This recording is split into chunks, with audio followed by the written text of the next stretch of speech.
nag-video ang iba pang mga kaganapan na nangyari sa amin sa araw ng Wednesday holiday mga Kasimple Life. So bigla kaming nag-shutdown ang aming e-bike. So ang una namin pinuntahan is nagpa-inject muna kami mga Kasimple Life. Nagpa-inject kami sa last na injection ni Mr. Anti-rabies. So pagkatapos po namin pumunta doon ay dumiretso na kami papuntang 13 dahil kami ay pupunta sa office ng Inwaw. So ito na nga po ang nangyari. Tanghaling tapat mga Kasimple Life, biglang nag-shutdown ng aming e-bike. So nandito kami sa may Uni Oil. Malapit na po sa 13 Martires. So ito na nga po, napakainit dito mga Kasimple Life. So bigla na lang nag-shutdown tong aming e-bike. Kahit anong ano namin, talagang ayaw talaga gumana. Walang ka ilaw-ilaw or kahit anong battery. So bago kami umalis is full charge yan mga Kasimple Life. Full charge. At nagulat na lang kami at bakit biglang nag-shutdown. Nagtaka kami. So dahil hindi namin dala ang aming charger, so mula dyan ay punta pa sa si Mister, umuwi pa sa bahay para kunin ang battery ay charger para try namin ma-charge dito mga Kasimple Life. Ayan, so dito kami banda, ayan. At ngayon na nga nakuha na yung charger, so sinubukan namin dito maki-charge kami. At yun nga, ayaw mag-charge talaga mga Kasimple Life. Kahit anong gawin namin, ayaw gumana ang charge. At ito na nga, so ginawa ni Mr. ay kumontak na kami ng rescue sa mga taga-Inwaw. At medyo matagal din talaga silang naka-rescue kasi limited lamang po sila sa kanilang tao. So matagal kaming naghintay. Grabe, napakatagal mga Kasimple Life. Ilang oras din kami naghintay dyan. Kasama ng mga bata, so naiinitan na. Grabe, so awa ng Panginoon at dumating din ang aming rescuer. So wala po kasing ibang gagawa kundi ang Inwaw, kundi ang sila lang po talagang gagawa niyan. Naku, kung hindi kami ni-rescue, talagang ano na kayang gagawin namin. Napakabigat ng e-bike na ito mga Kasimple Life. Ito po ay 3 months pa lamang pong na sa amin at ito na nga pong nangyari. Biglang nag-shutdown na hindi namin alam kung anong nangyari. Ayan, biglang nag-shutdown mga Kasimple Life. So ito na nga, ayan. So binuting-ting na ng technician. Ayan po ang nangyari po. May sira talaga. Ayan, bukod dun sa likod, sa likuran na upuan ay may sira din at ito din. Ayan dun sa likod. Ayan, yan yung sa front seat. So sira yung breaker. Ayan po, yun po yung battery. Yan po yung battery, yung may orange. So yung breaker, yung maliit, ayan, so may sira din pala yan.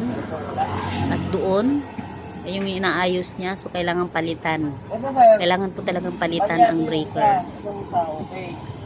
Yan. Yung maliit na puti na yan na nasa gilid, yan po yung dapat palitan. Ay grabe mga Kasimple Life. Yung unang nangyari sa amin, nung bago pa lang ito, 1 week pa lang sa amin, ang nangyari, na-flatan kami. Bagong-bago pa lang, flatan na. At ito na nga po ang pangalawang nangyari sa ibag namin. Shutdown talaga. Doon pa kami sa pinaka-highway. Pinaka-highway talaga kami na shutdown.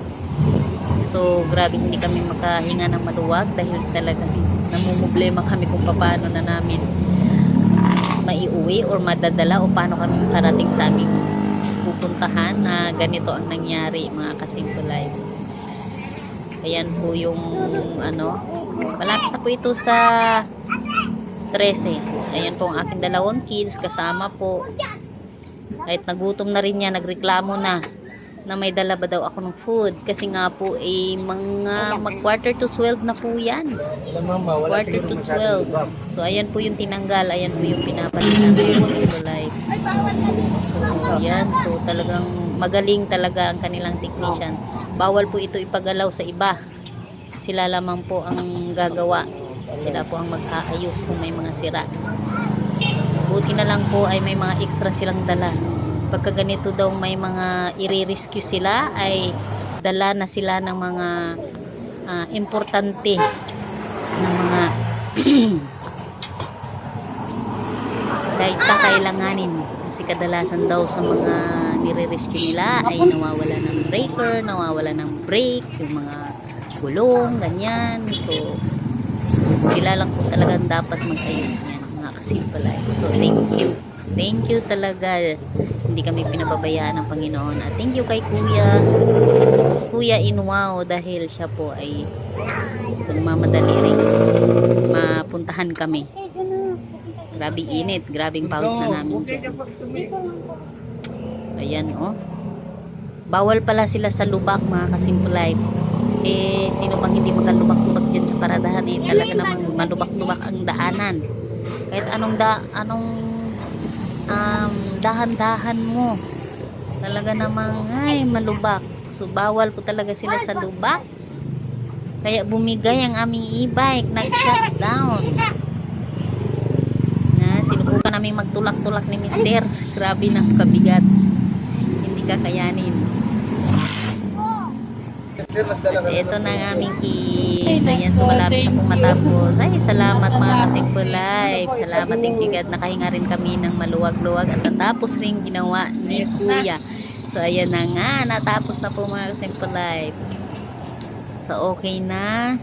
Ayan, so nagresibo na si Kuya sa pinalitan naming breaker. So, ito pong pinapalitan namin, oh. Maliit lang po yan, pero siya po ang pinaka-importante. Ayan, so thank you so much.